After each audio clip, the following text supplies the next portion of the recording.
Bom, então vamos continuar por aqui, pessoal. O trabalho, então, da equipe que está falando sobre pagamento em consignação. Então, a gente continua agora com quem? Eliane? Eliane, professora. Então, tá. Eu vou, Eliane, pode então, começar. tá, eu vou dar o seguimento, né, no que o meu grupo estava apresentando. Então, eu vou falar dos motivos da consignação em pagamento. Lá no artigo 335 do Código Civil estão elencadas as hipóteses em que a consignação tem lugar. Então, eu vou dar alguns exemplos, professora. Por exemplo, vou dar alguns exemplos em que cabe essas hipóteses, né, no caso. Por exemplo, se a Elianai firma um contrato de locação com a Bruna, e a Bruna paga todo mês, correto, todo mês bem certinho, nunca atrasa. Mas num determinado pagamento, a Elianai se recusa a receber o valor do aluguel ofertado pela Bruna, porque ela entende que deve haver um reajuste no valor. Então, a Bruna poderá consignar o valor se ela entender que esse reajuste é indevido. Mas a Bruna pode fazer essa consignação, pedir a consignação desse valor, mas antes vai haver uma averiguação para ver se esta recusa da Bruna é de uma maneira justa, e essa averiguação só se dá pela via judicial. Um outro exemplo é se a Elianai acerta a receber um pagamento da Alessandra. Digamos, no mês que vem.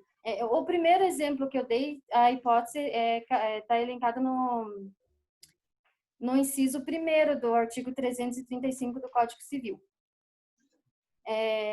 Eu vou dar um exemplo de uma hipótese que cabe ao inciso 2º desse mesmo artigo. Por exemplo, se a Eliana acerta a receber um pagamento da Alessandra, no dia 10 do mês que vem, por exemplo, a Elianai deverá ir na casa da Alessandra receber esse valor. Chega o dia combinado, a Elianai não vai, não manda nem a avó, nem o tio, nem o primo, nem o irmão, não manda nenhum terceiro. E a receber esse valor por ela, no caso. A devedora poderá consignar o valor se peraí, professora, eu me perdi. Ela não manda ninguém no lugar, no caso. Pode ser autorizada a consignação do valor, porque vai chegar o dia, a dívida vai vencer sem o pagamento, porque a Elianai não cumpriu o combinado de ir lá na casa da Alessandra e receber. Eu não sei se estou correta, professora, nesse exemplo, eu acho que eu me embananei tudo. Um outro exemplo também, a hipótese pode estar elencado no inciso 3º desse artigo 335. Digamos que a Bruna deve um valor para o Kelvin, por exemplo. Vamos supor que ela deva uns 10 mil lá para o Kelvin. Mas o Kelvin falece. E até o dia do pagamento, digamos que não tenha nenhum herdeiro efetivo, herdeiro do Kelvin, para quem ela possa pagar a dívida, né, no caso.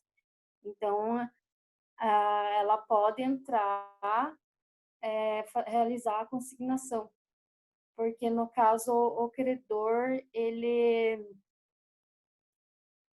está ausente, no caso ele faleceu e não tem ninguém para receber por ele. E mais um exemplo que eu posso dar no inciso 4º, fala lá que se ocorrer uma dívida sobre quem deva legitimamente receber o objeto do pagamento. Por exemplo, há dois credores, a Alessandra e a Elianai. Elas almejam receber um determinado valor meu, eu sou a devedora.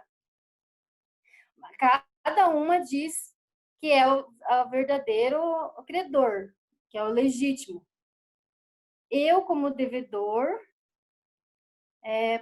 devo consignar judicialmente o valor devido para que o juiz verifique quem é o legítimo credor ou qual é a cota de cada um, sem entender que ambos sejam legitimados. É esses exemplos que eu queria trazer, professor. Me embananei tudo.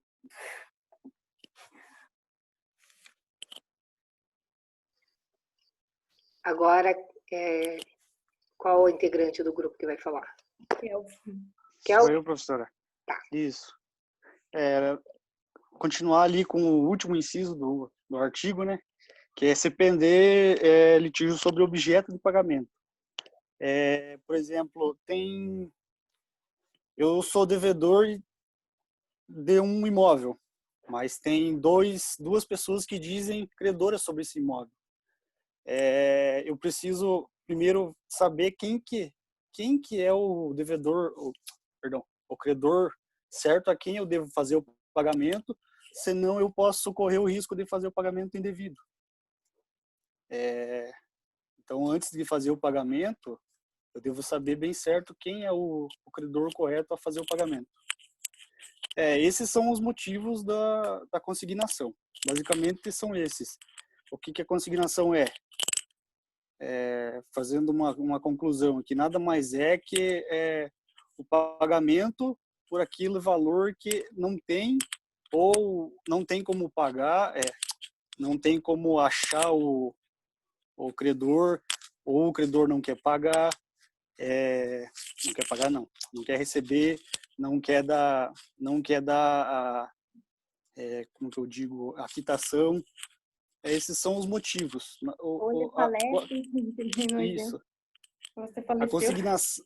A consignação do pagamento basicamente é o direito do devedor quitar a dívida.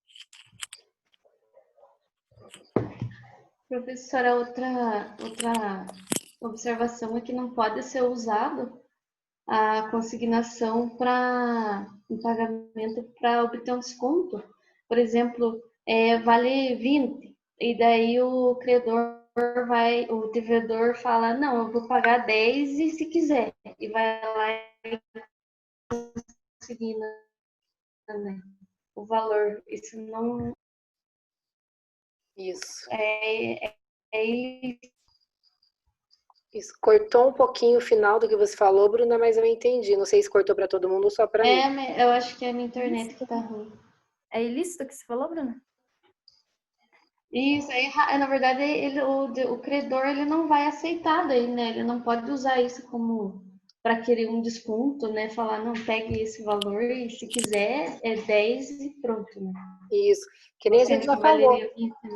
A gente já comentou sobre isso. Ninguém é obrigado a aceitar valor menor do devido, né? Então cai no mesmo princípio, né?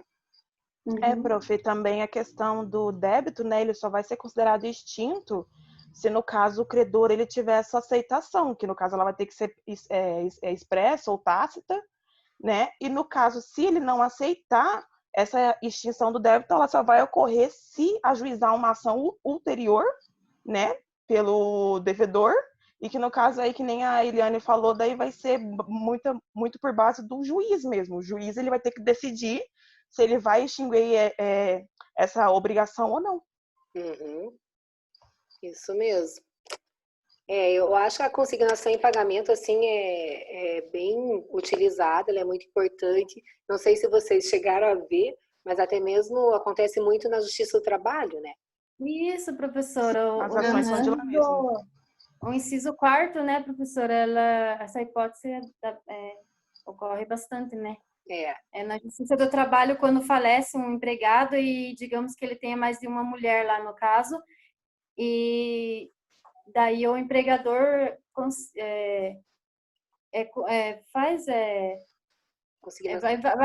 no caso vai fazer aquele pagamento das verbas rescisórias lá, daí há uma discussão para ver quem é a legítima a receber, né, professora? Isso. Então, E ele não, e ele se desobriga, né? Porque a partir do momento que ele depositou, que ele fez a consignação do pagamento, ele se livra da dívida, né? Ele não fica como inadimplente perante o empregado.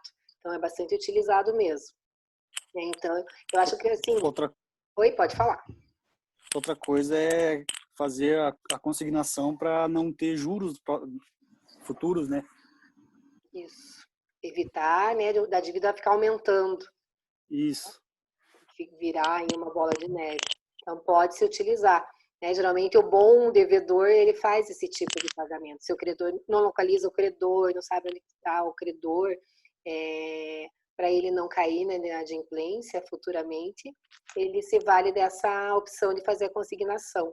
Né? Então, é bem utilizado, bem importante. Eu entendi bem o que vocês falaram, eu não sei os demais colegas se entenderam, se querem fazer alguma pergunta, alguma consideração. Fiquem à vontade, pessoal. Vocês são companheiros, né? Vocês não querem perguntar para os amigos. Estou entendendo. É aquela regra, né? Tudo que vai e volta. Né? Entendi. Pessoal, eu fiquei... É porque o Wellington não tá aqui, né? Graças a Deus. Deus seja louvado. Amém. Se ele tivesse, eu já tinha perguntado. Eu achei, vocês trouxeram bastante exemplo, eu acho que fica mais claro, né, quando a gente consegue exemplificar. Então, eu fiquei satisfeita. Eu sei os colegas se entenderam, se tem alguma dúvida. Se quiserem perguntar alguma coisa, pode me perguntar, pessoal. Professor, desculpa o espaçamento, mas cada um queria falar um pouco, porque como nós fizemos a pesquisa muito junto, a gente queria cada um já dizer alguma coisa para não ficar só um com todo entendimento, sabe? Então, a gente resolveu dividir mesmo. Tá ótimo. Eu acho bom quando todo mundo fala, né? Não sobrecarrega um só ou dois. Eu gosto assim também. Parabéns, então, pessoal. Gostei de vocês. Obrigada. Obrigada, professora. Obrigada, professora. Valeu, prof. Então, agora, o segundo grupo é Adriane, Joyce, Vanessa, Patrícia e Ângela, né? Isso, professora. Estão todos aí? Sim. Todos Sim, professora. Bicho. Não. A princípio, eu e a Ângela que vamos falar sobre o trabalho. Depois, caso a gente esqueça alguma coisa, as meninas vão complementar. Daí elas podem abrir o áudio para complementar daí. Tá, então vocês estão todo mundo com a câmera aberta? Sim, eu acho que as meninas sim. Então podem começar. Tá, vai lá, Adriana. Bom, então, pessoal, a gente vai falar sobre o pagamento com subrogação, né? Que ele é disposto no Código Civil, né? No artigo 346A, 351. Então, o pagamento de subrogação, a gente deixou bem tranquilo, assim, espero que a gente consiga passar o conhecimento para vocês de uma forma bem fácil também, tá? Então, esse pagamento com subrogação nada mais é que uma dívida que é paga por um terceiro, né? Então, é a transferência do credor mediante pagamento da obrigação, ou seja, quando um terceiro voluntariamente vai cumprir essa obrigação, né? Colocando assim no lugar do credor, então, portanto, né? Neste caso, o devedor, ele continuará devendo, mas a sua obrigação ele vai passar a um novo credor. Então, ele continua devendo, só que ele continua devendo para uma outra pessoa agora. Né? Um exemplo bem prático aqui com pagamento com subrogação, que eu achei bem tranquilo de entender, por exemplo, o contrato locatário. Né? Por exemplo, o Júnior, ele é meu fiador, né, de um imóvel meu. E eu tô devendo para a imobiliária R$10.000, digamos, né? O Júnior, como é meu fiador e eu não paguei a imobiliária, o Júnior, ele vai ser chamado lá para ele pagar essa dívida, tá? Então, o Júnior vai lá e vai pagar esse meu R$10.000 como meu fiador. Pagando essa dívida minha, eu não passo mais a dever a imobiliária, porque o Júnior já quitou essa dívida com a imobiliária. Então, a partir do momento que ele pagou a imobiliária, eu, Adriane, vou estar devendo pro Júnior, né? Então, não tô devendo mais para a imobiliária, mas eu tô devendo pro Júnior. E o Júnior tem os mesmos direitos da imobiliária de me cobrar ele vai ter os mesmos direitos. Então, tudo que eu faria para a imobiliária, eu vou fazer para o Júnior. Daí ele tem esse direito de me cobrar também, né? Então, assim, esse exemplo que eu acabei de falar para vocês, ele acaba entrando como uma das espécies da subrrogação, que seria a espécie sobre subrrogação pessoal, essa que eu acabei de falar para vocês. Ela é dividida em outras espécies também, como a real, a legal e também a convencional, né? Eu vou falar um pouquinho mais para vocês, além da pessoal que eu acabei de falar, eu vou falar da real também, né? A subrrogação real, ela é uma troca de uma coisa, então ele só vai substituir o objeto, né? Digamos que era um carro, vai passar a ser uma casa. Um exemplo prático seria isso, né? Então, resumindo, é uma substituição de objeto, mas continua valendo o mesmo exemplo que eu acabei de citar para vocês, a mesma coisa, tá? Então, agora a Ângela vai falar sobre a subrrogação legal e também a subrrogação convencional. Boa noite, professora. Tá ouvindo bem, amiga? Sim, tá certo. Então, professora, como a Adriane colocou ali, né, a nossa parte do trabalho é sobre a subrrogação. Como ela já falou, é dividida em espécies. Aí eu vou mostrar aqui um pouco mais das espécies, a espécie legal. Por que legal? Porque é tudo que a lei te permite ou determina que você possa fazer. Por exemplo, independente da vontade do credor ou do devedor. O credor subrrogado, ele fica no lugar do credor original, né? E ele vai contar com todas as vantagens legais que o credor original teria. Tipo, vamos dizer assim, se a pessoa vai receber do devedor original, esse credor que não era o credor original, ele vai receber, se for uma conta, ele vai receber com juros, com multas, com tudo. E tem ali a parte do devedor hipotecário, como o nome já diz, se você vai lá e pagar a hipoteca da pessoa, vamos dizer que a pessoa faça uma hipoteca lá no banco, da casa dela. Aí você vai lá e assume aquela hipoteca. A pessoa ela não deve mais para o banco, tipo, ela deve para você. Isso é um devedor hipotecário. São ali nas subespécies legais. Tem o devedor interessado, que é quando a pessoa faz parte ali da dívida e para ele não ter nenhum problema, não ter nenhuma consequência desse inadimplemento, dessas, tipo assim, se é um grupo de pessoas, entende? Se ele não tem nenhum problema desse inadimplemento, vamos dizer, no patrimônio dele, ele acaba pagando toda a dívida e vai depois receber dos outros. E tem também a subrrogação convencional, que é quando é acordado entre as duas partes, né? As duas partes de comum acordo concordam que se você pagar minha dívida com fulano, eu vou ficar devendo para você. E aí eu vi ali, professora, a subrrogação ela pode ser feita de forma parcial ou total. Tipo assim, se você quer, vamos dizer, né? Você vai assumir a dívida, não assumir, né? Você vai pagar a dívida que aquela pessoa deve. Você não precisa pagar a dívida total dela, entendeu? Tipo, vamos dizer, a pessoa deve R$1.000 lá para o outro.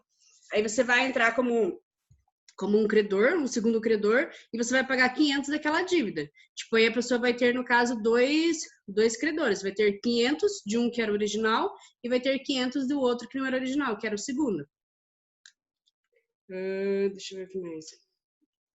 Aí eu vi ali uma parte bem, bem importante, professora, que tipo assim, ó, nesses casos de quando acontece assim que é parcial, no caso de uma execução de dívida, de um leilão, de patrimônio, quem vai receber primeiro vai ser o credor original. No caso, a primeira pessoa, entende? Daí a pessoa que assumiu lá uma parte da dívida vai receber depois, se der para receber. Isso. Professora. Querem complementar alguma coisa, meninos? Eu quero uma coisa também que é bem fácil de a gente se confundir, principalmente, né? Quando a gente vai falar sobre esse assunto, seria em relação à cessão, né? A cessão e a subrrogação, que é muito fácil a gente estar confundindo. Então, a cessão, ele vai transferir o crédito, né? A gente aqui não está falando de transferência de crédito. Pelo contrário, a gente está falando aqui em pagamento de uma dívida, né? Então, é bem fácil de confundir essa cessão com a subrrogação. Mas quando você pensar em subrrogação e cessão, você só pensa que cessão seria a transferência de crédito, enquanto a subrrogação ela vai se caracterizar pelo pagamento. Como se fosse assim, professora, vai só substituir o credor, mas o devedor vai ser sempre o mesmo, a dívida vai ser sempre a mesma. É uma, na verdade, assim, uma substituição, vamos dizer, para ficar fácil. Isso mesmo. Gostei. Era bem esse ponto que eu queria chegar. Que queria que vocês chegassem, Adriane, que você falou ali dessa diferença da cessão com a subrogação, que realmente confunde e é muito objeto de pergunta, né, em concurso, em prova. Tentam confundir nas questões, né, quando falam em cessão e subrogação. E eu acho assim, o jeito mais fácil de lembrar, de tentar fazer essa distinção, realmente é pensando no contrato de locação, no fiador. Né? Eu acho assim um jeito mais simples de sempre lembrar o que é a subrogação. Né? A gente lembra do fiador. O fiador foi lá, pagou a dívida e está subrogado. Agora, esse fiador, ele pode virar o credor daquele devedor. Né? Ele pode entrar agora com uma ação de regresso, né? Para tentar rever esse valor que ele já pagou. Então, eu acho assim que quando a gente pensar em subrogação, lembrar do fiador. Fica, acho que claro e fácil, né? Diferente da cessão. Posso dar mais um exemplo? Pode. Quem que está falando? A Vanessa. Cadê a Vanessa? Que nem a seguradora, que nem quando acontece um acidente e daí, digamos assim, um carro bate em mim e eu tenho seguro do meu carro. E só que o rapaz não quer pagar. Daí a seguradora acaba pagando tudo, mas como eu não sou a culpada do acidente, a seguradora vai atrás do rapaz para ver se fazem um acordo. Esse também é uma subrogação. Isso, também. Ela pode entrar agora com a ação contra ele para tentar rever o valor que foi pago, né? Isso. Mais um exemplo também para ficar mais claro. Ótimo. Eu achei que ficou claro, pessoal, principalmente essa distinção, né, da cessão com a subrogação. A cessão realmente, como a Adriane, a Ângela ali falaram, a cessão é a transferência, né? Já na subrogação, não existe uma transferência. A pessoa pagou a dívida, né? Agora ele vai virar como se fosse o credor daquela dívida. Eu achei que ficou claro, pessoal. Vocês, os demais colegas, tranquilo? Que bom. Então, vocês entenderam porque está claro. Então, vocês saíram bem, meninas. Eu gostei mesmo, pessoal. Ninguém tem nenhuma pergunta a mais para elas? Não? Tranquilo? Então, tá bom. Obrigada, meninas. Nada, professora. Nada, prof. Agora, a imputação do pagamento é com a Clis, a Daiane, o Daniele, o Felipe e o Johan. Estão aí? Isso, professora. Professora, eu te mandei no WhatsApp aí, porque quando for na minha parte da apresentação, eu queria saber se a professora pode compartilhar a tela. Mas quando eu for entrar para explicar, que eu tentei uma forma mais, tipo, nos gráficos, nas tabelas, explicar, mais ou menos. Você me mandou o documento? Isso, mandei o trabalho novamente, vamos dizer assim. Tá. Daí mas isso é mais na minha parte. Primeiro é a Dani e o Felipe, a gente tentou centralizar em 3 sua apresentação. O Johan falou que ia mandar mensagem para a professora direto, porque ele falou que estava numa reunião de trabalho e não ia conseguir estar no momento da apresentação. Então eu falei, bom, você vai conversar direto com a professora, ok. Então daí a Dani começa, o Felipe, e daí eu concluo, vamos dizer assim, tá? Tá bom. Daí a hora que você quiser que eu compartilhe, você me avisa. Aviso sim. Obrigada, professora. Podem começar, então. Então, eu vou começar falando, o nosso tema é a imputação do pagamento. Assim... Só um pouquinho, eu acho que está baixo. Consegue aumentar teu áudio? Deixa eu aumentar aqui, peraí. Melhorou? Fale alguma coisa. Tá melhor agora? Tá. Obrigada. Então, tá. Então, a imputação do pagamento está previsto nos artigos 352 e 355 do Código Civil. O que seria essa imputação do pagamento? Seria uma multiplicidade de dívidas do mesmo devedor e o mesmo credor. Mas essas dívidas elas precisam ser líquidas, você precisa ter um valor certo dessas dívidas e tem que estar vencido também os débitos. Então, quando você tem essa multiplicidade de dívidas e você não tem um valor total para pagar, você tem, digamos que tenha metade só do valor. Aí você precisa escolher qual dívida desse total aí vai ser paga. porque afinal é do mesmo credor, né? Então, primeiramente, quem escolhe qual dívida que vai ser sanada é o devedor, porque primeiro se leva em consideração a vontade das partes, primeiro do devedor e depois do credor. Caso não consiga, de alguma forma eles não consigam decidir qual dívida será paga, aí a lei resolve. A lei vai escolher primeiro o pagamento de juros, porque se você tiver o valor para você pagar todos os juros, serão pagos todos os juros. Caso você não tenha um valor total para pagar os juros, vai escolher primeiro a dívida mais antiga e, na sequência, a mais onerosa. Eu acho que é basicamente isso. Acho que o Felipe vai continuar falando daí. Boa noite, professora. Tá me escutando? Deixa eu ver aqui. Eu estou Tá me escutando, ouvindo. né? Sim. Tá bom, vou continuar aqui. Professora, como a Dani falou, imputar significa determinar, né, especificar, no caso da imputação do pagamento, especificar qual das dívidas você tem que pagar, sendo que o devedor ele tem que ter essa dívida, com mais de uma dívida com o mesmo credor. Vou dar um exemplo aqui posteriormente. Lembrando que dos artigos 352 do Código Civil ao 355 está lá especificado sobre a imputação do pagamento, sendo que no artigo 352 ele fala sobre o direito que o devedor tem de escolher qual dessas dívidas ele vai pagar.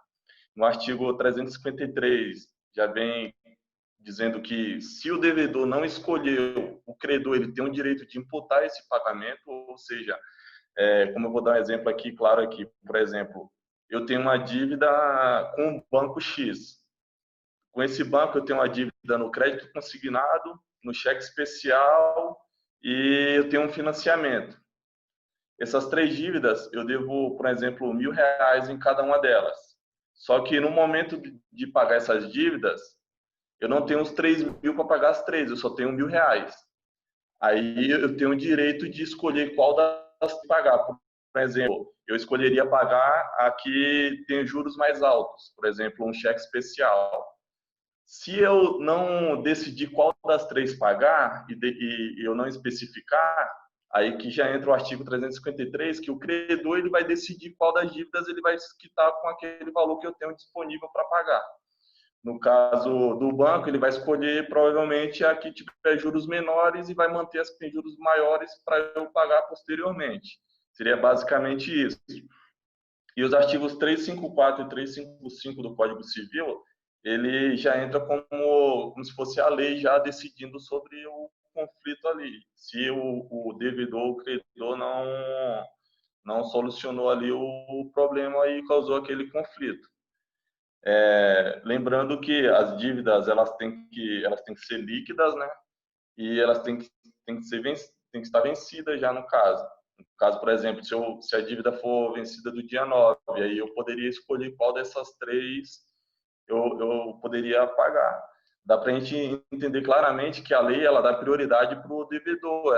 Primeiramente, o devedor ele tem a opção de escolher qual das 3 pagar. Se ele não fizer, aí já entra a imputação do credor, que isso fique bem claro aqui sobre a dívida. Espero que tenham entendido aí o exemplo que eu dei claro ali do cheque especial, do financiamento e do crédito consignado. Se a Cris quiser falar agora um pouco sobre... Então, vou colocar na prática, na verdade, para o pessoal entender o que é imputação de pagamento. Professora, você pode abrir o arquivo para mim na página 4? Compartilhar a tela? Que tem ali a vontade, a lei, como se fosse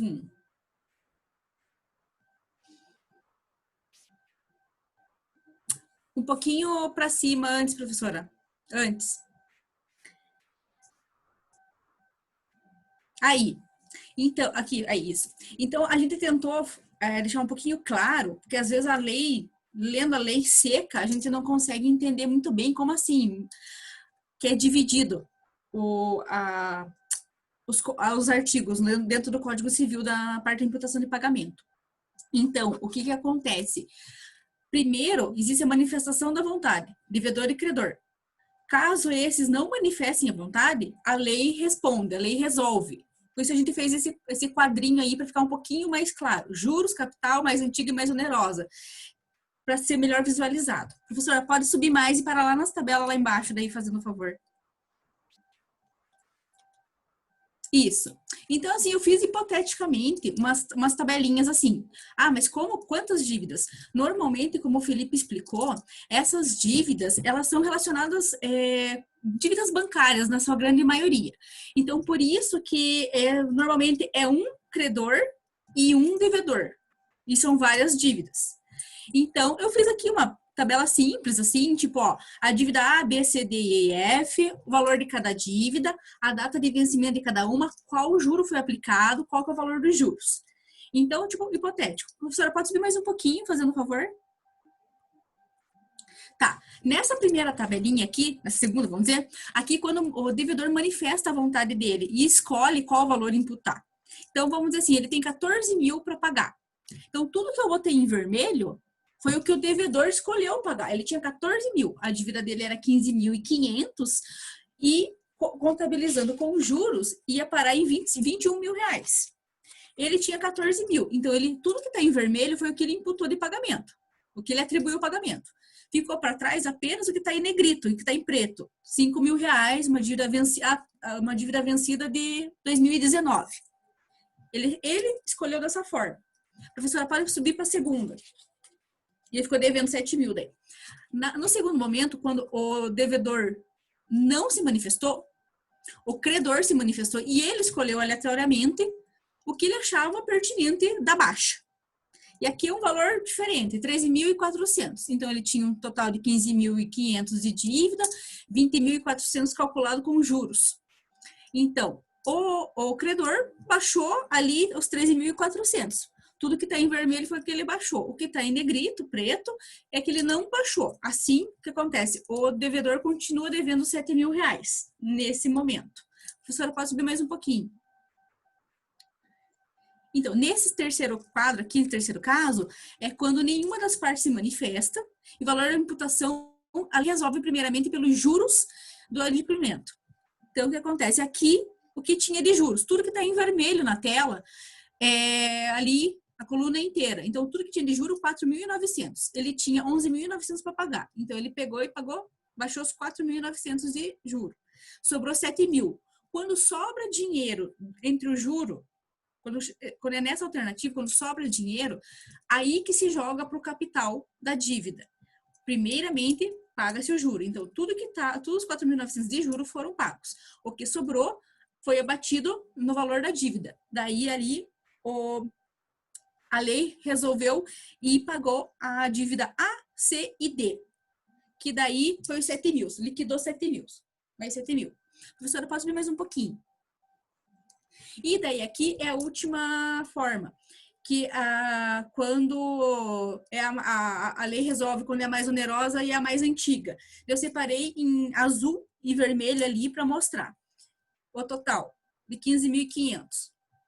Que a lei resolveu, onde a lei resolveu dentro da tabela de valores, o que tinha de dívida, abateu a mais onerosa primeiro, que é a vermelha, 5 mil reais, e se fosse no caso da lei resolver pagar a mais antiga, é a que está em azul, 4.500, que é a dívida de 2017. Então, só para exemplificar mais ou menos como é que isso é colocado em prática. Eu acho, professora, que é isso. Para concluir nosso trabalho, é isso aí. Não sei se a gente foi claro, professora. Eu achei claro, pessoal, como vocês entenderam, que a imputação nada mais é que o quê? Que um credor e um devedor. Esse devedor tem várias dívidas, né? Realmente, como o Felipe e a Clis, vocês falaram, acontece muito com banco, né? Dívidas de banco, né? O Felipe deu exemplo de cartão, cheque especial, enfim, várias dívidas com um credor apenas. Então, ele faz essa imputação, o devedor faz a imputação para escolher, na verdade, qual dívida ele pode pagar, né? Então, eu achei que, claro, ali com os exemplos da da CLIS pelas tabelas, porque demonstrou bem quando o credor, quando o devedor, sempre a principal escolha é do devedor, né? Como o Felipe falou, ele beneficia mais o devedor, porque o devedor vai escolher o que ele quer pagar. Caso ele não escolha, fica a carga do credor. Caso o credor não escolha, a lei resolve, né? Então, eu acho também que é simples de entender. Eu até vou sugerir para vocês, pessoal, para vocês compartilharem entre vocês o trabalho de vocês, tá? Passem para o grupo, que nem esse trabalho desse grupo. Eu achei legal essas tabelas, que ficou bem claro como entender um pouco na prática. Então, se vocês puderem compartilhar entre vocês os trabalhos de todos, eu acho que fica interessante, né? Eu achei que ficou bem claro, gostei também. Alguém ficou com alguma dúvida em relação à imputação? São temas tranquilos, né? Eu acho assim, por isso que eu quis fazer dessa maneira, porque eu acho que são temas tranquilos, não tem muito segredo, assim. São temas que a gente consegue conversar em forma de seminário. Meu Deus, vai acabar o tempo aqui, agora que eu vi. Alguém tem alguma dúvida, algum apontamento para fazer? Não? Eu gostei de todos os trabalhos, pessoal. Vocês estão de parabéns. Sexta-feira temos recesso, né? Então não temos aula. Os próximos trabalhos, as próximas equipes, então, vão apresentar na terça que vem. Desculpa, na quarta que vem. E qualquer dúvida, vocês vão me perguntando, pessoal, né? Se ficou dúvida em algum tema aí, me manda lá que eu vou respondendo. Enfim, a gente vai conversando, tá bom? Mas eu gostei, todo mundo de parabéns, viu? Valeu, pessoal, já está acabando o tempo aqui, vai cair, qualquer coisa, tô lá, me chame. Mais uma boa noite, bom feriado para todo mundo. Parabéns. Obrigada, pessoal. professora. Boa noite. Obrigada a vocês. Obrigada. Boa noite. Boa noite, professora. Até a semana que vem. Até. Tchau. Tchau.